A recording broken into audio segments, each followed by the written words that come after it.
Welcome back to my mini blog. আমার ছুটির দিনে সকালগুলো শুরু হয় এরমভাবে। পরপর হাজব্যান্ডের 3 দিন ছুটি, তো 3 দিন পাপাকে বাড়িতে পেয়ে পিকু তো ভীষণ খুশি।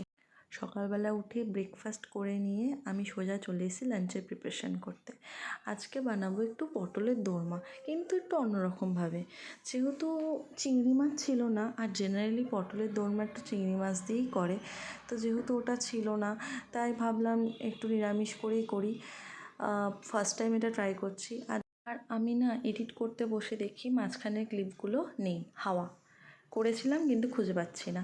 যাই হোক, খেতে ওকে ওকে হয়েছিল, ফার্স্ট টাইম করেছি, নেক্সট টাইম ভালো করে করলে তোমাদের সাথে শেয়ার করব। আর এদিকে বিকালবেলা চা খেয়ে নিয়ে একটু গল্প গুজব করে চলে এসেছি সোজা কিচেনে। আর আজকে ডিনারে বানিয়েছিলাম মোগলাই। অনেক দিন ধরে মোগলাই খেতে ইচ্ছে করছিল, আর কলকাতা স্টাইল মোগলাই গেলে তো কোনো কথাই হবে না। আর এখানে বসে তো আমরা কলকাতা স্টাইল মোগলাই পাবো না, তো আর কি নিজেকে তো করতে হবে।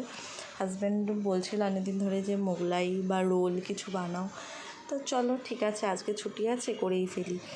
আর ওর ছুটি ছাড়া তো এইসব কিছু করা হয় না।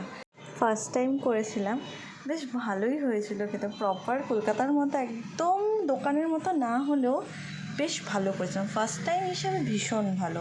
আমার তো এখানে ডিনার রেডি, সুন্দর করে সার্ভও করে দিচ্ছি হাজব্যান্ডকে। চলো তোমাদের সাথে দেখা হবে নেক্সট ভিডিও।